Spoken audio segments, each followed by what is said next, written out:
Abandon all cope, all ye who enter. And also children, no minors allowed here. View at your own discretion. Has life been putting you down? Have you experienced joy so long ago you start to forget what it felt like?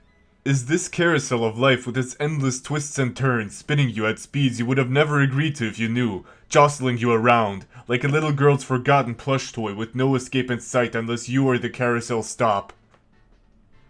Is it bumming you out? Well, fear not, because in our beautiful age of information, we found solace in our sorrows that are caused by the very same thing that brings us solace, but nonetheless. It's a little thing called Gooning, maximizing your pleasure per second, or PPs for short, through primarily lewd material, but the ways of the Gooner extend to all corners of our life. From fast food and candy to various different substances, especially alcohol, to absolutely maximize your pleasure on this unforgiving, relentless earth is the core philosophy of the Gooner.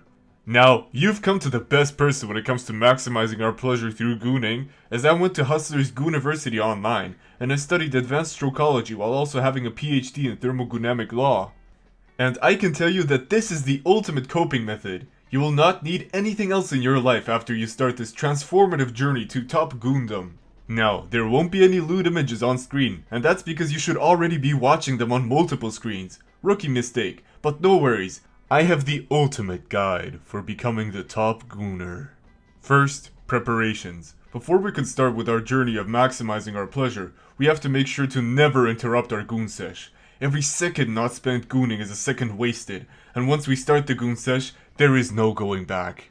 So make sure you have at least a year's worth of clean drinking water or a clean drinking water source, and a year's worth of boy slop that you can drink with a straw for nutrients. Preferably with a high sugar and caffeine content to maximize our pleasure, on top of very large amounts of calcium supplements. Then, we also need the entire store's worth of tissues and lubricant. Get as much of it as possible. A toilet cushion, a bidet, a Pringles can, sponges and gloves. A lot of eye drops, the ones that simply moisturize your eyes would be best. Lots of eggs and various different fruits and vegetables. Buy eggplants, bittermelon, oranges, grapefruit, and papayas. But not for eating. And acquire an incubation chamber. This will come in handy later. And where we're going, we won't be needing any hygiene products. Just buy some wet wipes and wipe yourself down military style when needed. First, we must set up our Goon station, also known as the Nut Room. Ideally, you should have a large bathroom to put your Goon equipment in, because it offers privacy and it gives you direct access to plumbing. Alternatively, you can set up a gaming toilet in front of your battle station and hook it up to your house's plumbing system. Either way, you'll need a toilet with a large wall to be able to attach a lot of screens to. I recommend getting 24 monitors and setting them up like a CCTV security room while you're wearing Apple augmented reality glasses so you can experience layered Goon material. Each screen should ideally have 4 windows open split screen, each with a different flavor of corn if you know what I mean, so that as soon as you start getting bored of one genre, you got 95 others ready to go. I would recommend following the ethical Gooning guidelines, which are no minors, no AI, and no non-consent stuff, because the police raiding you would interrupt the Goon sesh and minimize our pleasure, which is unacceptable. Set up a very decent multi-layered audio system for optimal sound with some premium headphones as well. Now, you have to lay the pipes for optimal boy slop dispensers as well as water. Ideally, it should look like a hamster feeder, but for people folk, and much longer, so that it all conjuncts at your gaming toilet. This will be our nutrition for the sesh. Put the tissues and lube in Han's reach, and now that we have met our preparations for the Goon sesh, we can commence. Alright, first we need to talk about edging. The practice involves coming as close to the nut as possible without actually busting it, so you can avoid that pesky post-nut clarity and keep that sweet pre-nut insanity. You just have to slow down or stop every time you're about to experience the biggest regret nut of your life. This will also help keep your horniness level up while you goon. I would recommend starting with the moderate so-so mid-stroke for beginners, and as you advance, improve it by adding fast strokes. Peak edging is musical in nature, so what I would recommend is to play a song of your choice while you edge and learn to beatbox to keep your tempo. This technique is also known as beat meatboxing. And once you master beat beatboxing, you can advance to master stroke patterns that have won Jerkmate championships, like the Konami Code stroke, the Super Smash Bros. Mario Brothers plumbing special, the Queen's Lovey-Dovey Jiggly Wiggly Wickerbottom stroke, the double-handed Dr. Doomfister, or the Through the Fire and the Flames meat beat battle. Keeping your rhythm is crucial to keeping up the gooning. Don't rush and don't drag. You have to get the tempo perfect. Alright, now we know how to edge like champions with the beat boxing technique, and individualized stroke patterns. Now we can maximize our actual gooning. Now, with the audio system, I recommend one source playing music for the stroke patterns, one for the moaning, and to wear a high quality headset to listen to binaural beats. But, as you might have caught on, we're actually going to be using bigoonal meat beats. That means Goth Yandere Mami ASMR kidnaps you and makes your hair special little boy with a bow tie on the right ear canal, and submissive and breedable femboy confesses their love to you plus whimper audio on the left. While you're gooning to all of that material, master the art of multitasking so you can split your attention as much as humanly possible. This is crucial. Multitasking should be second nature to you at around 1 week in. And train yourself not to blink. This is where the eye drops come in handy, because every second spent not gooning is a second wasted. That's where the eye drops come in handy. And of course don't forget to turn on your massive screen setup and put on the goon bait you desire. And you can put it in different windows in your Apple goggles as well. Alright, we've optimized your goon frequency and PPs during the day. But what about the time you sleep? Well, using something called guided dreaming, we can induce lucid dreams, so we can continue to goon even when we're unconscious. Alright, what you want to do is focus on the state of almost falling asleep and starting to dream. This twilight of your consciousness is the perfect state to induce a lucid dream. So start chanting your mantra of, "This is a dream and I must goon, this is a dream and I must goon," so that it will be the first thought on your mind when you fall asleep. When you're in the dream world as well, look out for things that are not possible in our reality, and once you realize that, oh, this isn't supposed to be possible, you know you're dreaming. This is the technique that had the best results for me. And remember, don't bust a nut or you'll wake up. Keeping the binaural meat beat audio on during this will also greatly help with the process, and I would recommend finding an 8D audio version. So it feels like there are a bunch of hot women floating around you, whispering sweet nothings in your ears, with their many voices. Or hot men. So voila, now you can continue your goon sesh even when you're dreaming, but there's still so much left to optimize in our pleasure. If you're worried about blue balls, don't worry, this symptom goes away after about a week or two, and now you have access to bust the ultra mega master nut, so strong that even a Greek god would shiver. Now you can nut once every day, right before you go to sleep, because at that point, you're so exhausted from all the gooning, transitioning into the lucid dream will be seamless. While you're gooning, start hypnotizing yourself into becoming Pan. Because if you're attracted to nearly everything, nothing can stop you from gooning your heart out. There is a ton of sissy hypno available online, especially on places like Reddit, so strategically becoming Pan to maximize our goon potential is optimal for our peepees. To maximize it even further, I would recommend doing female voice training so your moans sound more feminine and distinct from your own, turning you on more and making you moan more. So now you have this live goon feedback loop of your own vocal cords providing you with goon material. Of course, continue the beat box in between the moaning to keep up the tempo. Now you don't have to get up from your toilet because you ideally bought a toilet cushion and installed a bidet, your boy slop mega container is hooked up to the feeding tube, right next to the drinking tube, and all of your attention is spent on looking at extreme pornography, with stroke patterns so advanced, Johnny Sins would be jealous. Yet, we haven't even begun to truly maximize our pleasure yet. Gooning should be second nature to you at this point, so split a part of your attention to focus on astral projection. Imagine you're entering a tunnel of light that leads to the outside of your body and go through it. Detach yourself from your physical vessel as much as you can. Additionally, listen to the Monroe Institute tapes while gooning. They were co-signed by the CIA and they should teach you how to astral project at a high level. It may take many attempts, but eventually, you will have mastered the art of astral goonjection. Now you can watch your material with a third eye, and be unrestricted in your movement as your body is still subconsciously beating the one-eyed snake. Now that you have an astral form, let's give you an astral companion through Tulpamancy.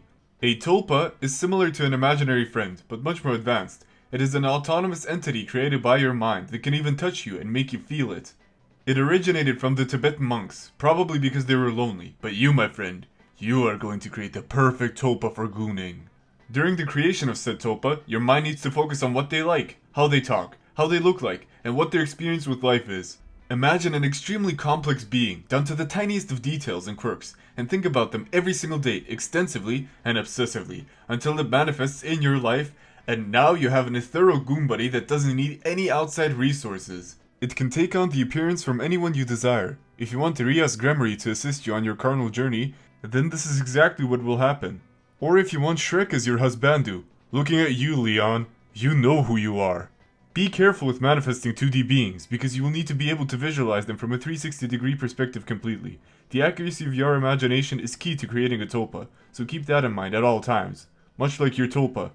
Now that you have your tulpa, you won't be feeling lonely for the next step, although you've probably extracted so much dopamine and pleasure from your body that the only emotion that's not been numbed into oblivion is lust. Carnal lust. Remember, because technically you only nut once a day and the rest is just trolling, teasing, and edging your mind, you will only become hornier. And because at this point you've got a corn addiction so deep you can still see the videos when you close your eyes, you will start to experience one of the symptoms associated with it, hypersexual behavior.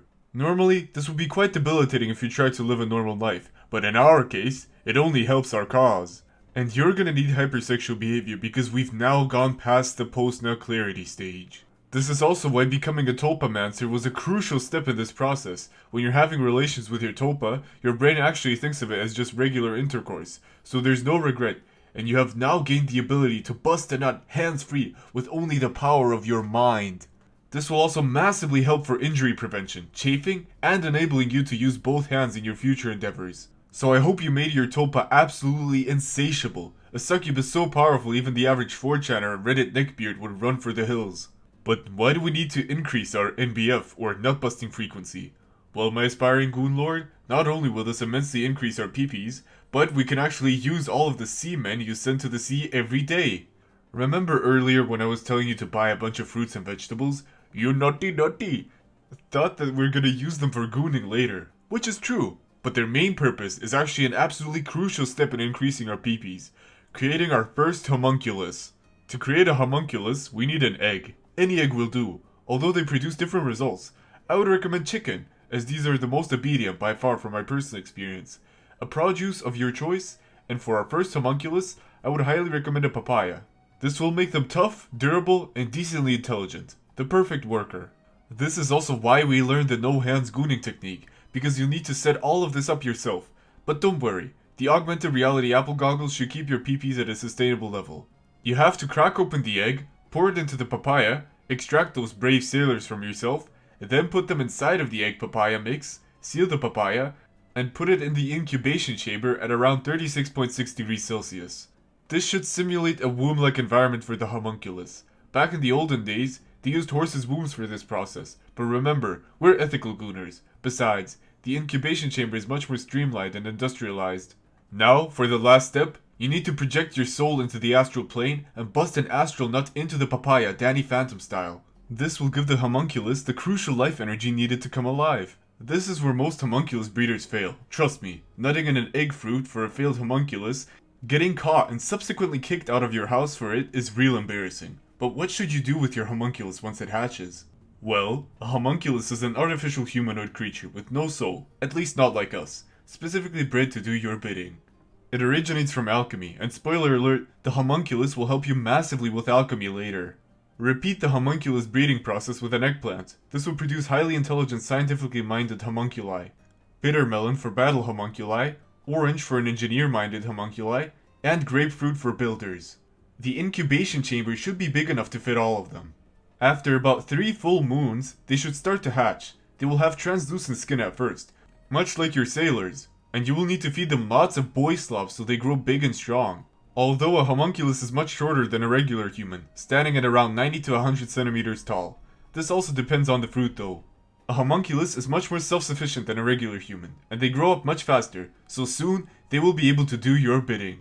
In the meantime, while these creatures are growing much like plants, you'll need to learn some ancient Hebrew to perform basic Kabbalah magic. Through Kabbalah spells, you will be able to communicate with your homunculi in your astral form, so your physical body can entirely focus on gooning. And what we're really looking after is the true name of God, which should be easy because by this point you have become the main disciple of Asmodeus, the demon king of lust. Now, to summon Asmodeus, you need to look up the book The Lesser Key of Solomon online, and find the sigil that is in accordance with the demon. For a complimentary sacrifice, I would recommend a My Little Pony semen jar, as it has now become a cursed artifact. Rainbow Dash would be a classic, although any pony will do. And produce as many of these jars as you can, as the more seedlings which are a precursor to unborn children you are sacrificing in his name, the more likely he is to cooperate with you. And I would personally also give him a self-made Pringles can device to sweeten the deal. All of the instructions for the ritual itself should be in the Lesser Key of Solomon.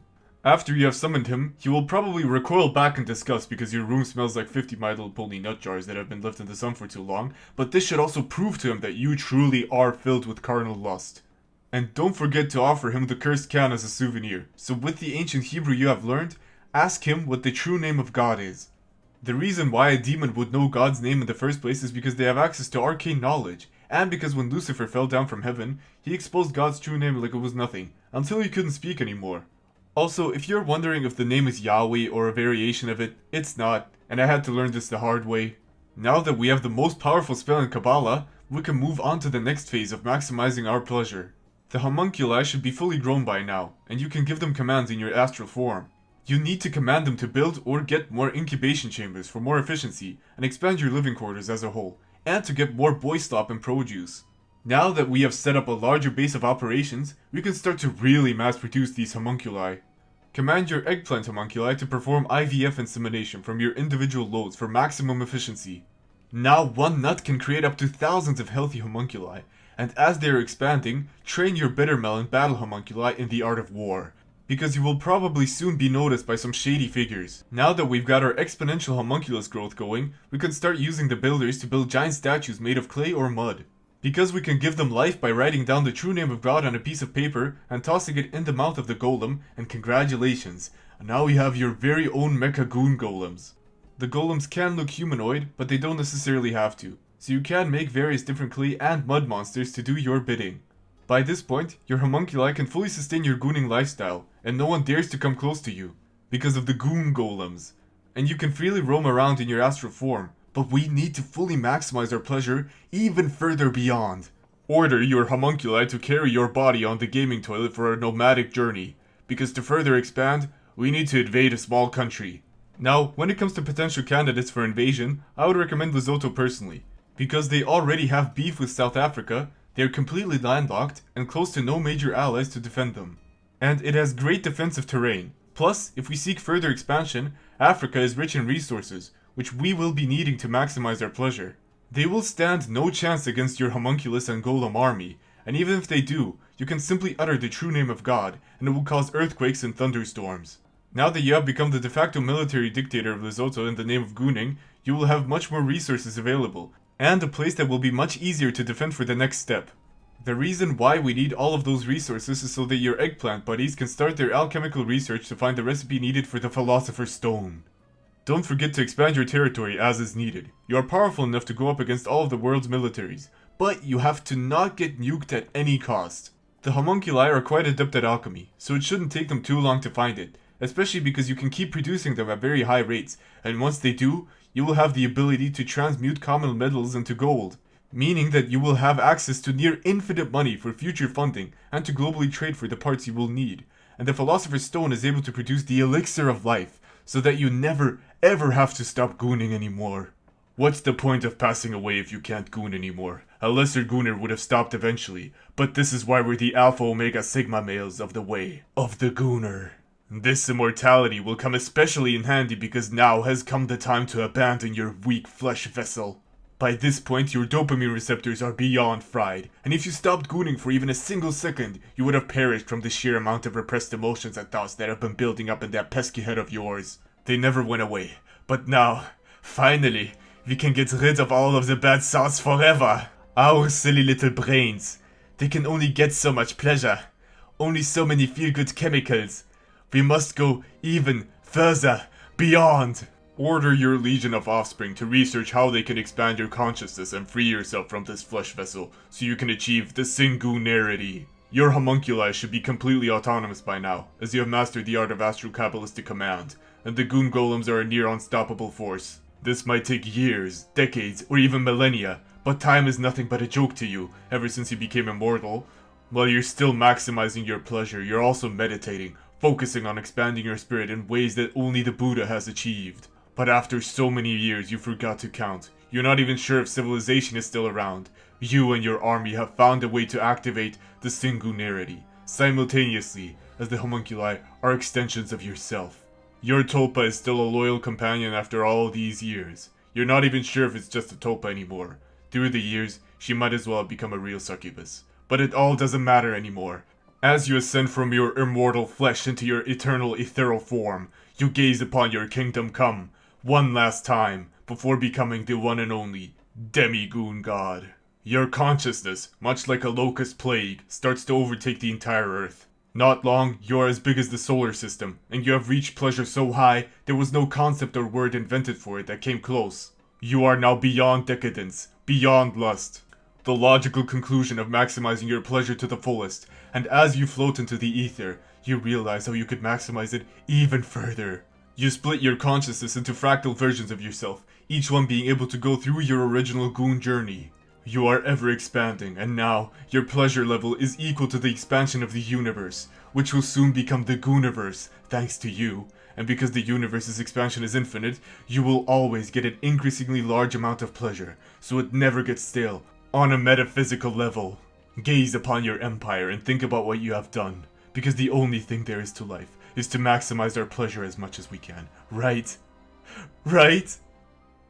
This was just the male guide. The female guide will be coming out shortly next week. Turns out, women can make creatures more powerful than homunculi called babies. April Fools! Hahaha! I got you real good, didn't I? It was all just an elaborate joke. You should never goon. If you stuck around for this long, you deserve an extra April Fool's video, which I will link in the description below, as well as my Discord server. A huge thank you to my patrons. Although this is not the type of content I usually do, I thank you for watching nonetheless. And don't get lost in the sauce!